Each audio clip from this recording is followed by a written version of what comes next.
Algunas escenas en este programa han sido recreadas. ¡Esto es un asalto! ¡Todo el mundo al suelo! ¡Ahora! ¡Vamos al suelo! ¡Al suelo! A mediados de los años 90, una banda de ladrones de bancos profesionales cometió asaltos en ciudades de 7 estados.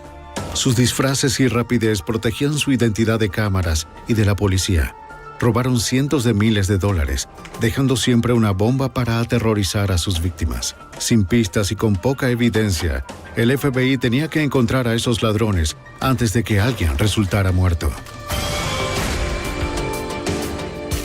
La evidencia se acumula, no hay sospechosos evidentes. El centro de comercio es bombardeado. Ted Kaczynski es arrestado.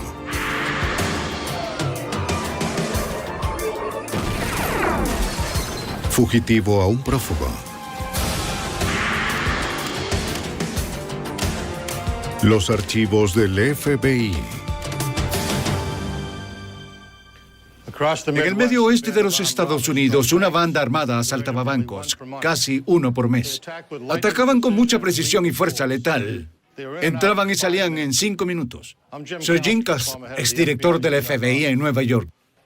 El peligro aumentó cuando el FBI descubrió que el plan iba más allá de enriquecerse. Para detener a estos extremistas, el FBI necesitaba capturar a sus líderes terroristas. Intenciones ocultas.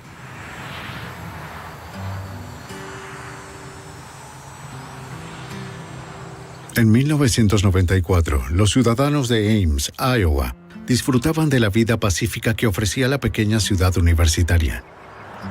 Muchos recién llegados se habían mudado a Ames por la baja tasa de criminalidad en el área. El 25 de enero, a las 10:30 de la mañana, 2 hombres entraron a un banco de la localidad. ¡Esto es un asalto! ¡Todo el mundo al piso! ¡Al piso! ¡Al piso! ¡Abajo! Usaban pasamontañas y tenían pistolas semiautomáticas. Ordenaron a todos tirarse al suelo.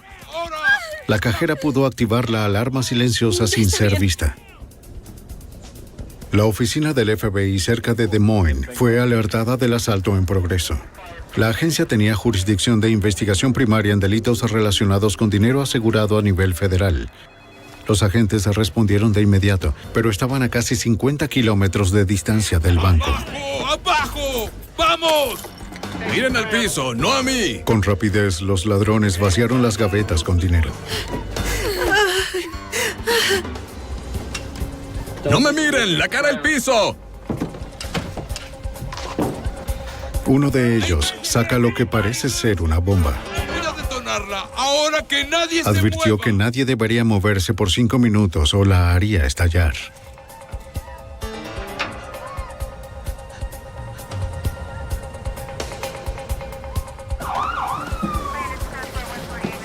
Claro, entiendo. No pude reconocer. Los empleados y clientes evacuaron el lugar tan pronto como pudieron. ¿Qué tenemos? Pues un par de asaltantes. La policía local acordonó el banco mientras unos expertos en explosivos trabajaban adentro. La bomba resultó ser una distracción. 2 bengalas de señales, unidas con Entonces, cinta dejaron adhesiva. la bomba. Los empleados describieron Aquí. cómo uno de los hombres armados saltó Yo sobre el estaba mostrador para justo tomar en el este dinero. lugar. Se llevaron No sabía miles qué en hacer, efectivo me y mantuve entraron y siempre en salieron este del lugar. banco en menos de 5 minutos.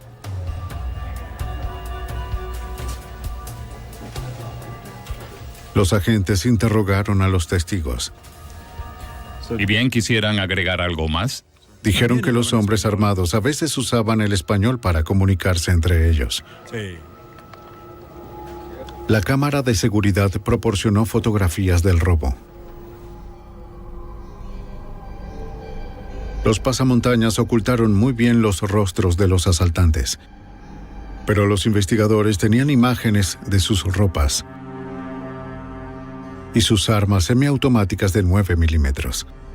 Debido a que los perpetradores usaron guantes, no dejaron huellas dactilares. Los detectives usaron cinta electrostática para recuperar la huella de una pisada del mostrador. Con las precauciones que tomaron, los ladrones lograron ocultar sus identidades. El agente especial Ken Moore, de la oficina del FBI en Des Moines, Iowa, de inmediato le preocupó que estuvieran tratando con profesionales peligrosos. Muchos ladrones de bancos intentan entrar de la forma más silenciosa posible, se dirigen hacia algún cajero, proceden a robar el banco y luego se retiran de la manera más silenciosa posible. Estos individuos entraron de forma muy violenta y rápida. El agente Moore deseaba capturar a los sospechosos lo más rápido posible. Pero el FBI no tenía nada de valor que los llevara a identificarlos.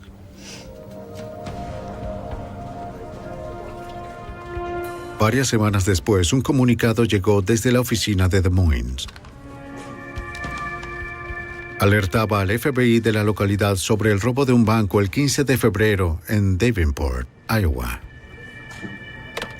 Agentes contactaron a la oficina de Davenport para ver si el incidente podía estar relacionado. Sí, creo que estamos El trabajando. agente describió a 2 hombres armados usando pasamontañas y abrigos negros que invadieron el banco de Davenport. Los ladrones usaron las mismas frases en español que los de Des Moines. También saltaron sobre el mostrador para vaciar las gavetas con efectivo. Hubo una diferencia significante. Esta vez los ladrones dejaron un explosivo verdadero, una bomba casera, en lugar de una falsa. Por fortuna faltaba el detonador. Desarmarla retardó la investigación. El problema con este tipo de dispositivos es que requiere el trabajo de personas que más bien podrían estar a cargo de una investigación activa. En lugar de eso, estaban en el banco, asegurándose de que todo estuviera andando. Me parece que podemos... Los investigadores creen que las similitudes entre ambos incidentes eran más que coincidencia. Después del robo del banco de Davenport, nos dimos cuenta de que los mismos individuos eran responsables de ambos asaltos a estos bancos. Esta era nuestra primera conexión hacia unos posibles ladrones de bancos en serie. Muy bien, Buenas noches. te veo luego. En los 4 meses siguientes, Cincinnati, Green Bay y Kansas City sufrieron crímenes similares. Parecía haber un patrón en sus robos. Al parecer, había 2 regiones donde robaban esos bancos. La región del Medio Oeste, al igual que la región de Ohio. Estábamos tratando de conectar de manera lógica estas 2 regiones y descubrir por qué estaban robando estos bancos de esa manera. Los asaltos ocurrieron entre las 10 y las 11 de la mañana, cuando los bancos estaban menos concurridos. Todas las veces los ladrones salían en menos de 5 minutos, siempre dejando una bomba inerte antes de huir. La gran amplitud geográfica de sus objetivos hacía difícil predecir sus siguientes movimientos. El FBI necesitaba encontrar alguna evidencia que los llevara a los sospechosos. Entonces sí tiene sospechosos aquí. El 8 de junio de 1994, los ladrones asaltaron un banco en Springdale, Ohio. Se llevaron alrededor de Ese es quizás el $11,000. mejor momento para que puedan salir de eso. Un transeúnte vio que usaron un auto Chevrolet marrón para Luego escapar. tratar de regresar. El 17 de junio, un guardia de seguridad sospechó de un vehículo que estaba en el estacionamiento. Había estado estacionado por una semana sin que nadie lo reclamara. Pudo ver un escáner de policía. También un buscapersonas junto a un billete de $20 manchado. Un oficial de Springdale acudió para revisar el auto. Comenzó una búsqueda para determinar a quién pertenecía el vehículo. Estaré aquí. Hizo varios intentos para abrir la guantera. Esta cerradura está cediendo. Una granada salta de la guantera. La granada de mano resultó ser otro explosivo inerte, pero su presencia vinculaba al vehículo con el asalto al banco. Los agentes usaron el número de serie del vehículo para localizar el concesionario donde había sido vendido. Hablaron con el vendedor que había cerrado el trato.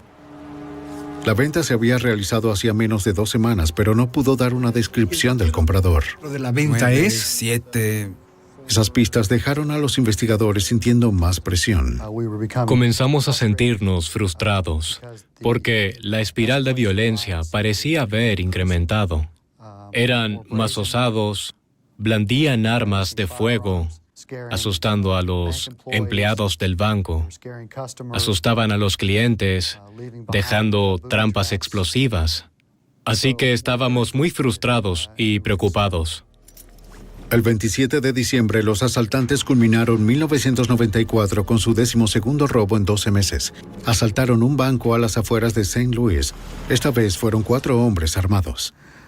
Ahora estábamos preocupados por posibles tomas de bancos, por posibles accesos a sus bóvedas. 4 personas podían hacer mucho más. Espectadores del asalto en St. Louis vieron a los asaltantes colocarse pasamontañas antes de entrar al edificio. Un cajero pudo darle un vistazo al rostro de uno de ellos en el banco. Estos testigos ayudaron a retratistas del FBI a crear bosquejos de los sospechosos. El FBI distribuyó los dibujos a otras agencias y a los medios. Era un poco rizado. Esperaban que hubiera alguien que pudiera saber algo más. La televisión y los reportes noticiosos dieron lugar a cientos de llamadas a las oficinas del FBI. Los agentes investigaron todos los datos creíbles, pero ninguno proporcionó una pista valiosa. Los asaltantes también se comunicaron con los medios. Enviaron cartas y caricaturas a periódicos. En ellas ridiculizaban a los agentes federales y sus intentos por atraparlos. En una carta, la banda se apodó los ladrones de bancos del Medio Oeste.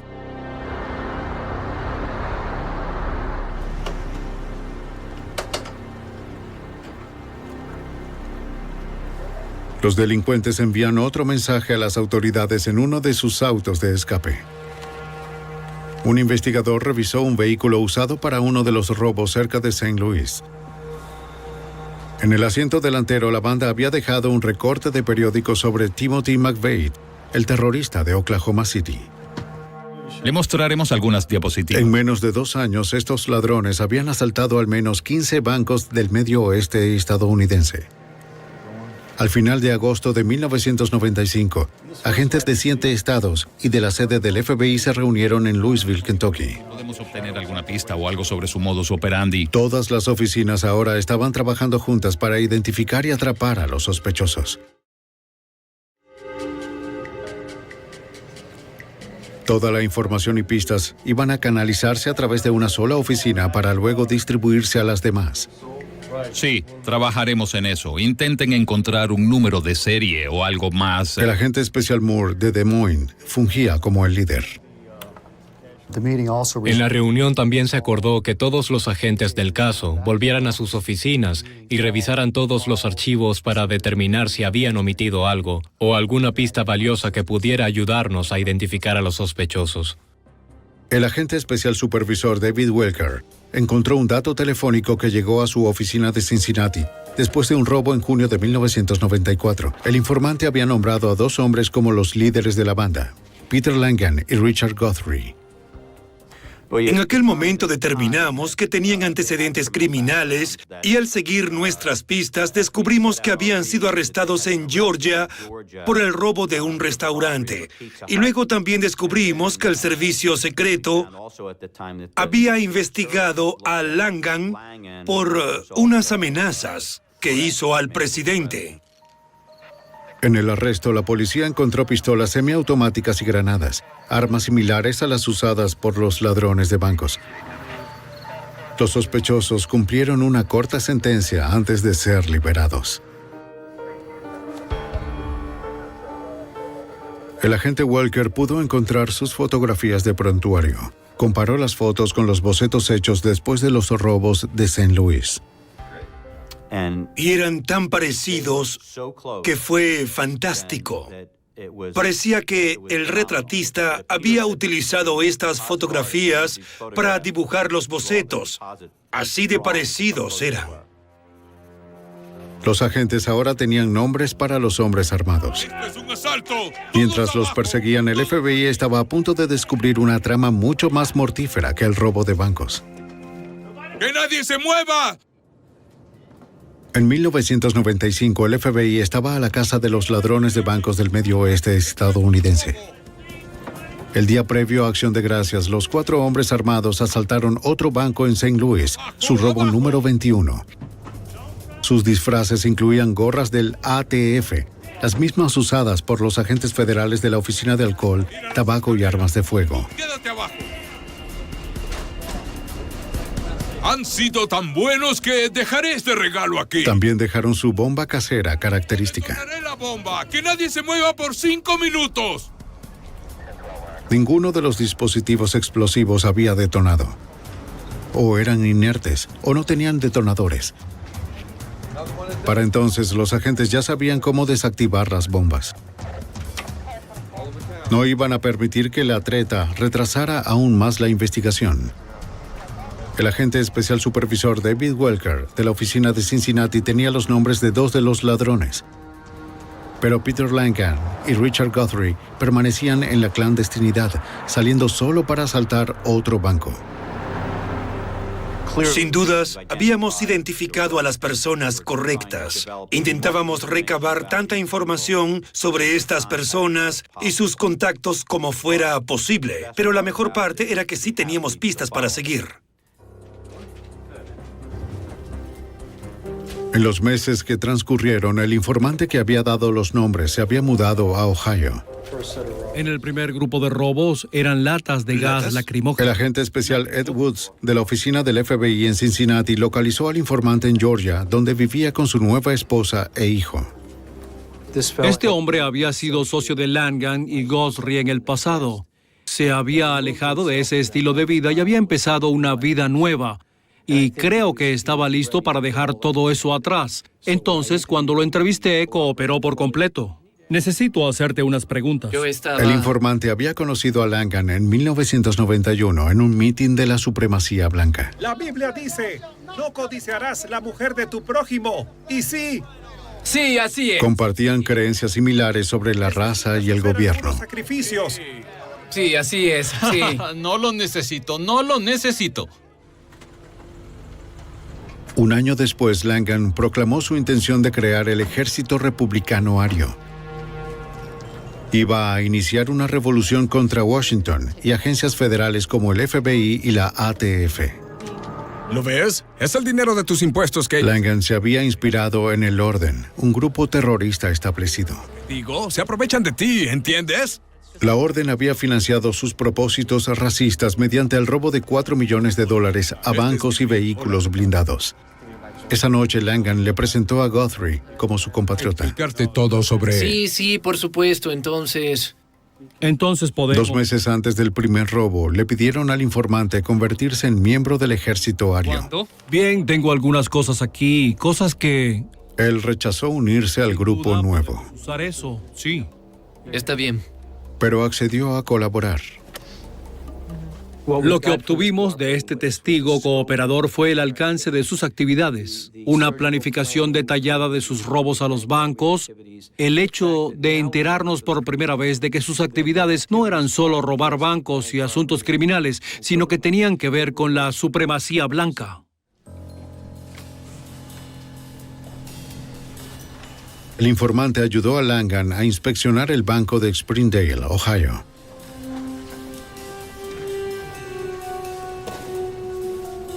Pero antes de ese robo, en junio de 1994, el informante cambió de idea y se separó de los ladrones. A veces conciertos, cosas así. Había participado lo suficiente como para ser acusado de cómplice. Para seguir con esto. Sí. El FBI prometió no enjuiciarlo si ayudaba. Estaban listos para hacer un trato para capturar a Langan y a Guthrie.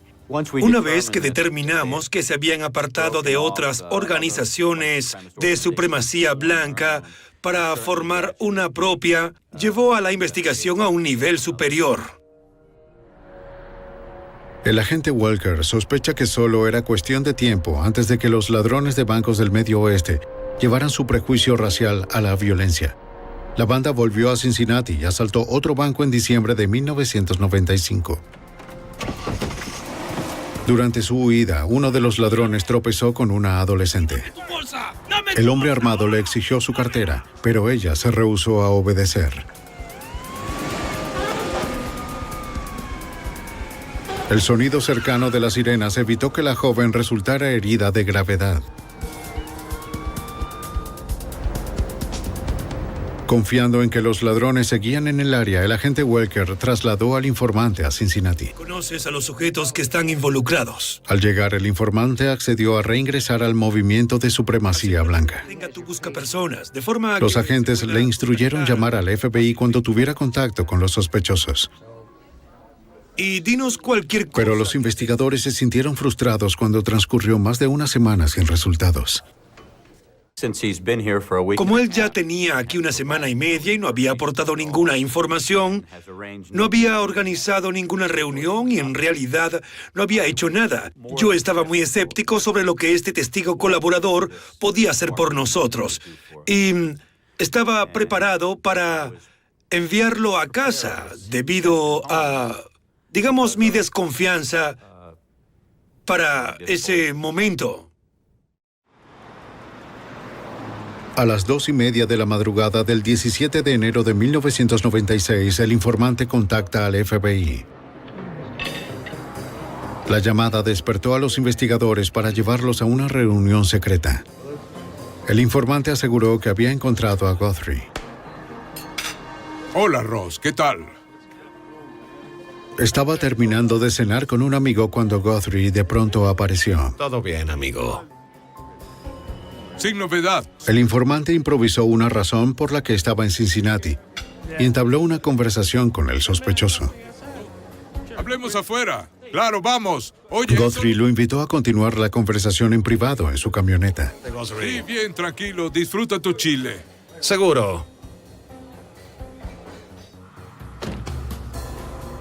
Mientras conversaban en el estacionamiento, el sospechoso le pide a su viejo amigo reconsiderar unirse a la banda. Esto sí vale la pena. Déjame mostrarte. Guthrie alardeó de un rifle de asalto y una bolsa de balas antiblindaje. Te va a gustar. El informante suministró un número parcial de la placa y la descripción de la camioneta de Guthrie. Anímate. Los agentes aún dudaban de su credibilidad. Le pedí al agente Woods que arreglara una reunión con el testigo colaborador en la oficina del FBI a las 4 de la tarde del día domingo. No quería que supiera por qué estaba allí, solo quería que estuviera allí. Y entonces le pedí al técnico poligrafista de mi unidad que estuviera presente y quería hacerle una prueba. Quería asegurarme de que estaba diciéndonos la verdad. El informante accedió a hacerse la prueba. ¿Es que miente? Está mintiendo. Ya veo. Al menos en gran parte. Oigan, amigos. El poligrafista determina que el joven había dado respuestas engañosas durante la prueba.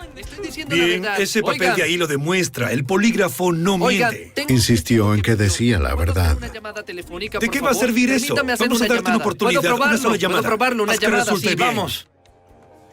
Para probarlo, hizo una llamada al amigo con el que había cenado. Hola, ¿cómo va todo, amigo? Muy bien, sí. El altavoz permitió a los agentes escucharlo todo. ¿Qué ocurrió por fin entre tú y Guthrie? Te llevó a su camioneta. Guthrie quiere trabajar contigo. Sí. Sin presiones, el amigo de inmediato le preguntó sobre su encuentro con Guthrie. Ahora teníamos que tomar una decisión que estaba entre ¿le creíamos al polígrafo o a la llamada telefónica? Creo que para ese momento tomamos la decisión correcta. Y esta fue que teníamos que creer en la llamada. Fue una respuesta no inducida que su amigo le dio. El informante acuerda una reunión con Guthrie el lunes en el apartamento de un amigo de ambos. Agentes del FBI arman un equipo de arresto. Se apostaron en el sitio, listos para capturar al sospechoso cuando llegara. El informante esperó dentro del apartamento. El amigo no sabía por qué se había organizado la reunión. Guthrie prometió que iría entre las 4 y 5 de la tarde. Pasadas las 5 de la tarde, el supremacista aún no había llegado. El informante sabía que estaba en juego más que su credibilidad, así como su acuerdo de cooperación.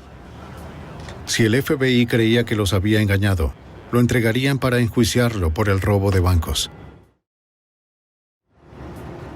A las 5:20 aún no había señales de Guthrie. Parecía que el sospechoso no iba a presentarse. Afuera, el equipo de arresto se estaba impacientando.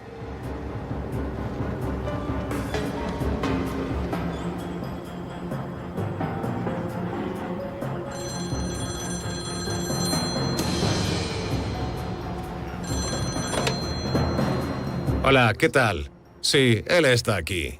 Era Guthrie al teléfono. Dijo que podrían encontrarse en una pizzería cercana en 30 minutos. 30 minutos, Yamil. ¿Bajas? Sí, sí. Tengo que ir por... El informante necesitaba avisarle al equipo de arresto. Le dijo a su amigo que saldría a comprar cigarrillos.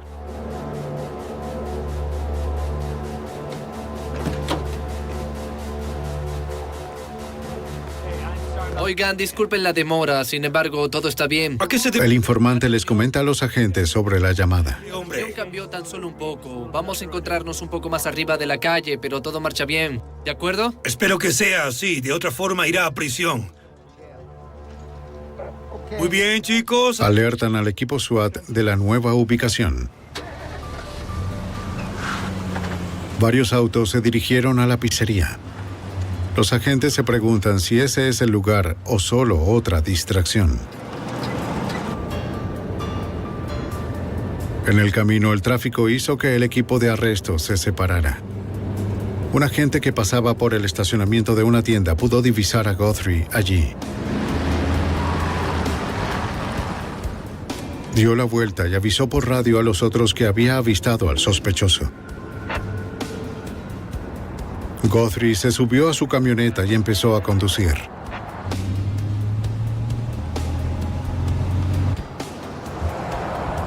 El agente lo siguió esperando que el resto del equipo pudiera alcanzarlo. Estaba solo siguiendo a un sospechoso considerado muy peligroso. Pero estaba decidido a no dejar escapar a Richard Guthrie. En enero de 1996, el FBI se encontraba tras Richard Guthrie. El sospechoso era solicitado por 22 robos a bancos. Un agente separado del equipo de arresto había avistado al sospechoso en un estacionamiento en Cincinnati y comenzó a seguir su camioneta. Por radio reportó su progreso a los otros. Estamos llegando a una calle ciega. ¿Dónde están? Guthrie se dio cuenta de que lo seguían. Un informante había reportado que tenía armas automáticas y balas antiblindaje.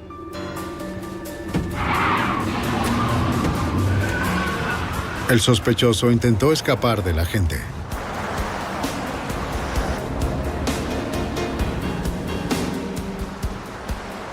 El equipo de arresto alcanzó al agente solitario y se unió a la persecución.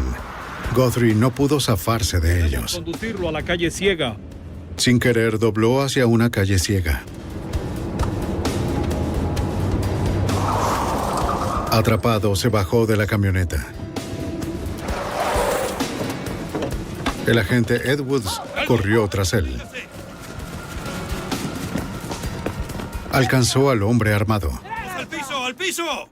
Esto fue como en cámara lenta, donde casi podías leer su mente, lo que estaba pensando. Creo que él pensaba, ¿hasta aquí llegué? ¿Será este el final de este supremacista blanco? Y con toda franqueza, lo que esperaba que hiciera era que se volteara y empezara a disparar. ¡Alto! ¡FBI! Guthrie llegó al margen del río. No tenía escapatoria. ¡Dese vuelta! Los agentes lo acorralaron. ¡Las manos arriba! He trabajado para fuerzas policiales por más de 20 años y nunca había visto una expresión en algún rostro como la de Guthrie en ese momento. Y Guthrie, mientras nos miraba, estaba decidiendo si quería o no morir allí. Intentaba decidir si iba a sacar un arma y dispararle a todos los que se encontraban allí. ¡Al piso! ¡Al piso! Está bien. ¡No intentes nada! ¡Vamos al piso! El sospechoso decidió vivir. Se sometió al arresto. Haberlo atrapado fue un gran alivio, y haberlo hecho sin que hubiera violencia durante el arresto fue incluso un mayor alivio. No puedo creer lo estúpido que puedo ser. Una vez bajo custodia, Guthrie comenzó a hablar.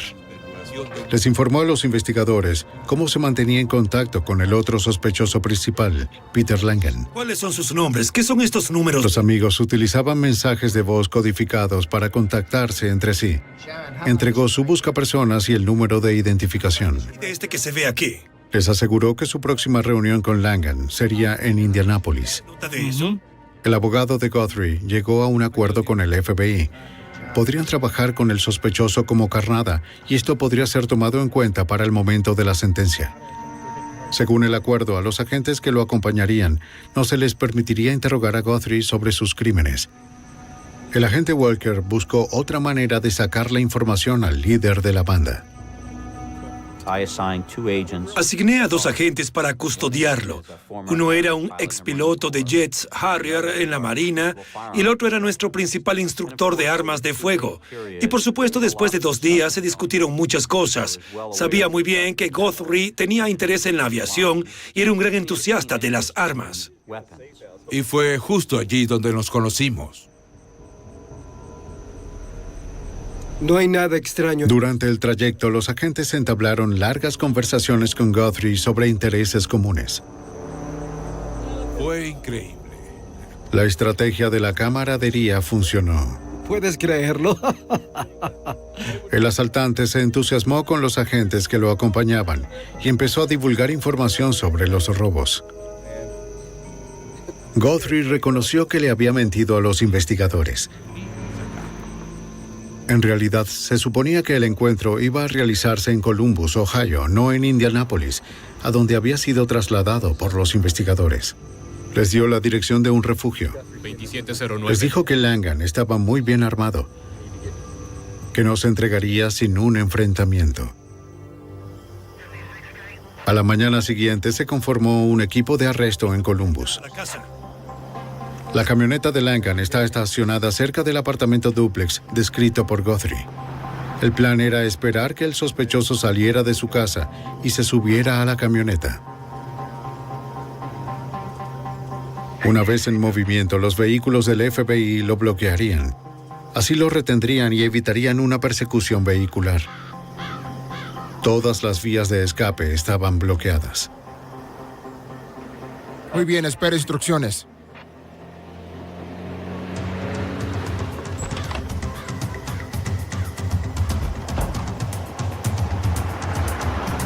A las 9:30 de la mañana, Langan salió del apartamento llevando una bolsa de lona. Los agentes sospecharon que contenía un arma de asalto.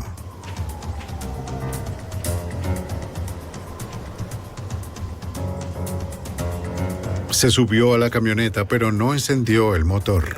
Ni siquiera se mueve. El equipo de arresto esperaba la orden. Una vez que vimos que se subió a la camioneta, todos comenzamos a sentir la adrenalina, porque sabíamos perfectamente que algo iba a suceder. El sospechoso se quedó inmóvil. Los agentes no sabían si planeaba hacer algo. Parecía haber anticipado el arresto. Al fin, se dio la señal de actuar. ¡Detenerlo, ahora! En lo que los agentes pensaron que era una movida suicida, Langan decidió abrir fuego.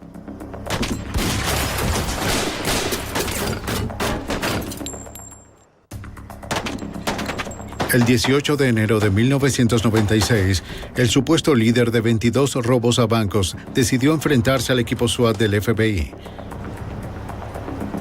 El agente especial supervisor de la oficina de Cincinnati, David Welker, lideró el equipo de arresto. Alguien que apunte un arma a 20 o más agentes del FBI debe ser un sujeto peligroso. Y él era un criminal peligroso. ¡Fuera del vehículo! Peter Langan era un tirador solitario contra muchos. Las balas del equipo SWAT dieron contra su camioneta. Todo terminó en minutos. Pero no hasta que al menos 50 rondas fueran disparadas. Langan sobrevivió y se rindió. A pesar de la lluvia de balas, solo sufrió heridas menores en el rostro y la espalda. Después de 2 años de persecución, los líderes de los ladrones de bancos del Medio Oeste estaban bajo custodia. Otros 2 cómplices aún se encontraban prófugos. La camioneta estaba llena de armas semiautomáticas, municiones y granadas. Dentro del saco de lona, los agentes encontraron una pistola 9 milímetros semiautomática. Era el mismo tipo de arma que los ladrones usaban. La evidencia en el apartamento confirmó que estos delincuentes eran más que una banda de ladrones. El lugar contenía un arsenal suficiente para equipar una facción pequeña de terroristas. Sí, señor. Los agentes encontraron pasamontañas, gorras del FBI, uniformes de policías e identificaciones falsas de casi todos los estados de la Unión. Libros y literatura detallaban el credo de odio combativo de la banda. Los investigadores encontraron un video entre el material de propaganda dirigido a hombres jóvenes blancos para ser reclutados en el ejército republicano ario. Hoy nos preparamos para tomar a los Estados Unidos. Mañana, al mundo. Tome asiento, por favor. Una cajera en un banco de Columbus había visto el rostro de uno de los ladrones hacía 17 meses. ¿Será alguien? Los detectives le mostraron un grupo de fotografías esperando que pudiera recordar bien e identificar a alguien.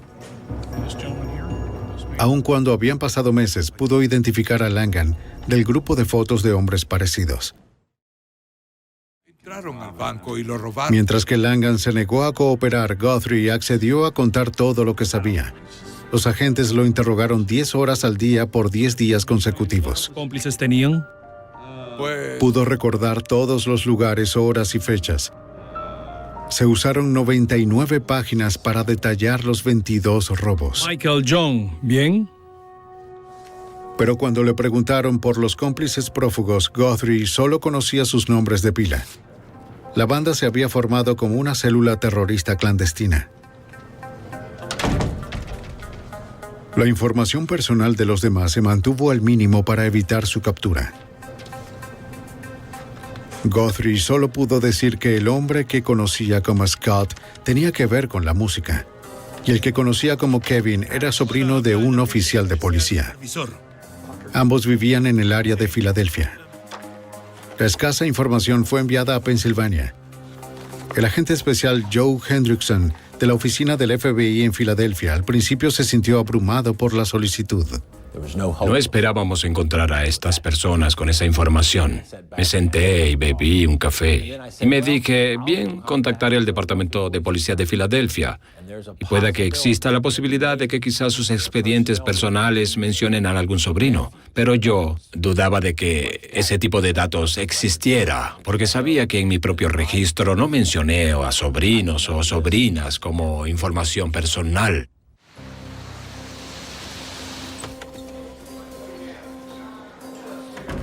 Filadelfia contaba con 7,000 oficiales de policía. Cualquiera podía ser el tío de Kevin. La búsqueda comenzó en la División de Inteligencia del Departamento de Policía. Un oficial supo de inmediato a quién buscaba el FBI. La división les hacía seguimiento a los supremacistas blancos en el área. Los oficiales de inteligencia los habían vigilado por más de un año. Unos oficiales los habían visto reunirse en una granja propiedad de Mark Thomas. A través de los años, el Departamento de Policía de Filadelfia había monitoreado varias reuniones y encuentros. Y en algún punto, revisaron un dato, lo procesaron y surgió el nombre de Kevin McCarthy. Entonces dijeron, ¿saben qué? Tenemos aquí a un lugarteniente con ese nombre. Lo contactaron y ¿quién lo iba a decir? Descubrieron que Kevin McCarthy asistía a las reuniones de la Nación Aria.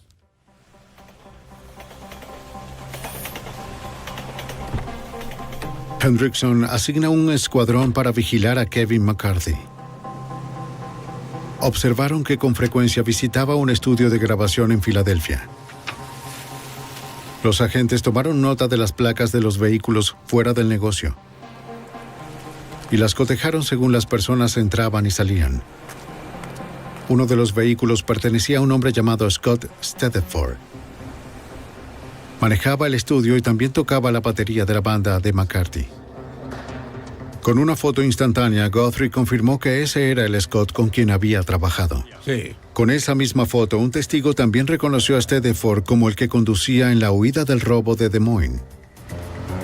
Una orden de arresto fue enviada a Filadelfia. El estudio presentaba muchos riesgos para que los oficiales entraran como fuerza de acción.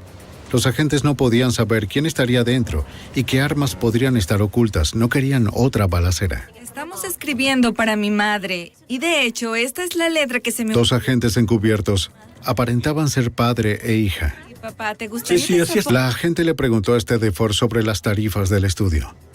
Sí. Dijo que quería grabarle una canción a su madre. ¿La guitarra? Mientras Stedeford agendaba una cita, los agentes encubiertos confirmaron que estaba solo y desarmado. Manos arriba. Bien, dése la vuelta. ¡Dese vuelta, vamos! ¡Dese vuelta! Manos detrás de la cabeza. Los agentes lo esposaron. ¿Qué sucede aquí? Se lo llevaron detenido. No tuve nada que ver con nada. El FBI no tenía una orden de arresto para Kevin McCarthy. Temían que huyera cuando se enterara de la captura de Stedeford. Lo que hicimos al final fue traer con nosotros a su tío, el oficial de policía de Filadelfia. Sentíamos que, con su familiar consanguíneo, la presencia policial y toda una serie de circunstancias, podríamos de alguna manera lograr a que se convenciera de que lo que tenía que hacer era cooperar.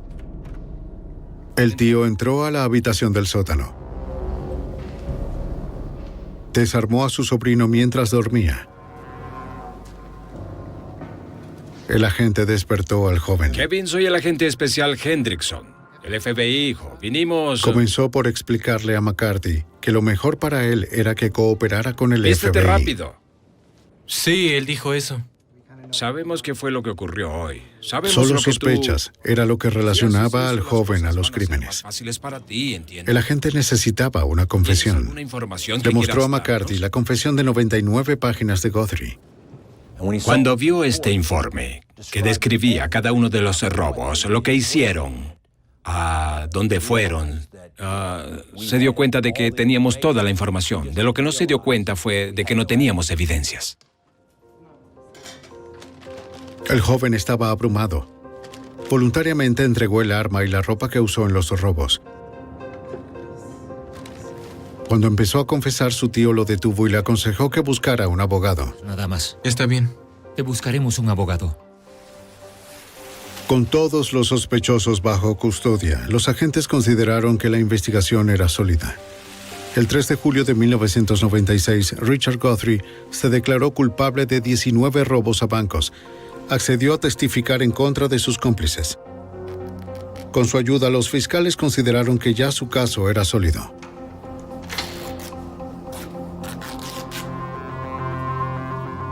Nueve días después, el testigo colaborador se ahorcó en su celda.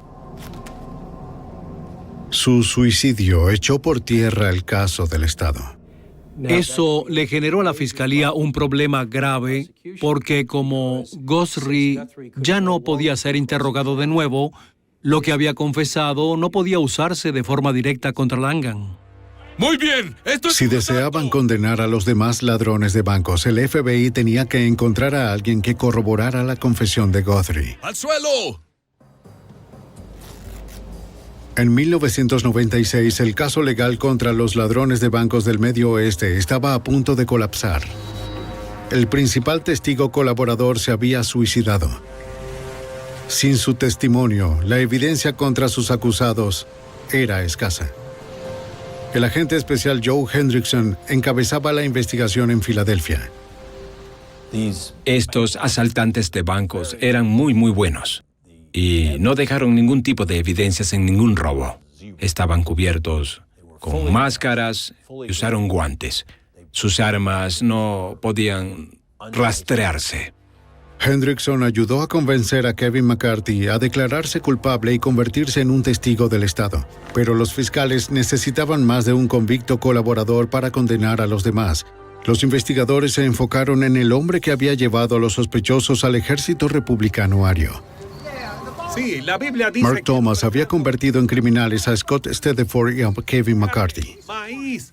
Thomas editaba un boletín informativo y un portal web para los supremacistas blancos. Sus escritos y videos habían persuadido a muchos hombres jóvenes a convertirse en racistas y a oponerse a organizaciones gubernamentales. Y sentíamos que aunque no estaba involucrado personalmente en estos crímenes, había hecho que esos crímenes ocurrieran. Por lo tanto, él era responsable. Y basados en las leyes de conspiración, pensamos que era posible ir tras él por conspirar para cometer robos bancarios. El FBI contactaba a Thomas en su granja en Pensilvania cada semana. Quiero hacerte algunas preguntas. Querían saber de sus actividades, pero lo más importante era que querían mantenerlo bajo presión. ¿Saben qué? Ya estoy cansándome de que ustedes vengan acá a molestarme. Le dejaron claro que sospechaban de él y que no iban a dejarlo en paz.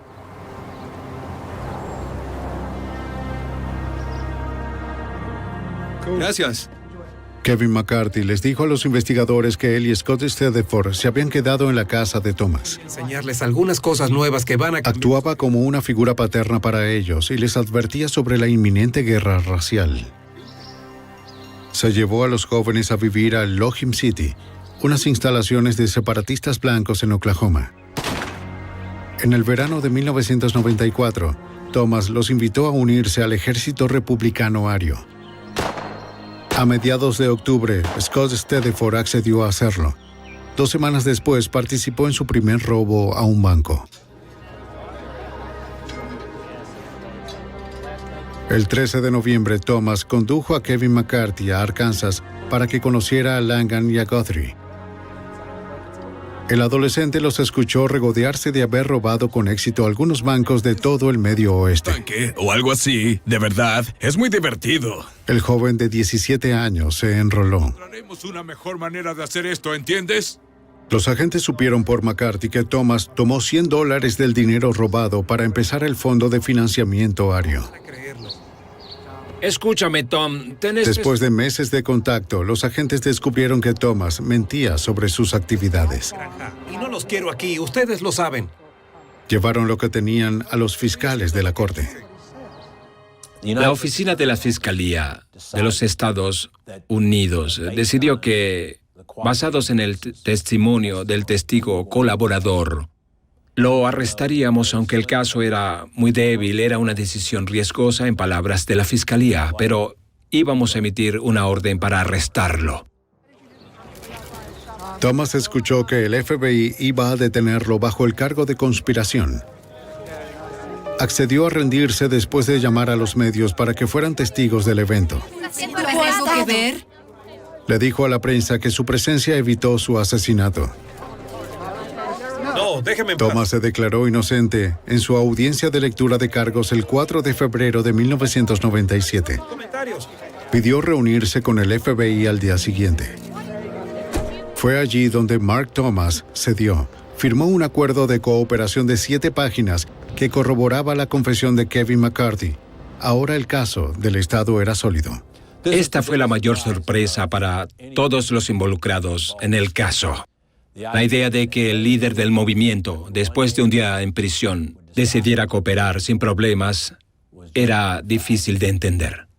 Pero al parecer, nuestra presión, después de 6 meses de hablar con él, sin descanso y la noche en prisión, fueron suficientes para hacerlo decidir que había estado completamente equivocado en sus ideales y que quería, como dijo, hacer las paces con Dios. Arruinaron todo lo que tenían. Mark Thomas fue sentenciado a 9 años y medio de prisión. Peter Langan fue condenado por robo a bancos y posesión de armas. Recibió cárcel de por vida sin libertad condicional. A Kevin McCarthy le dieron 5 años. Nuestra ciudad. Su testimonio ayuda a condenar a Scott Stedford en 2 cargos por robo de bancos. Y luego robarlas. La corte sentenció a Stedford a 29 años y medio de prisión. En los Estados Unidos, los grupos extremistas disfrutan de libertad para profesar sus creencias. Están protegidos por la Constitución hasta que cruzan el límite legal. Si incursionan en actividades ilegales, se encontrarán con el FBI en la misión de detenerlos.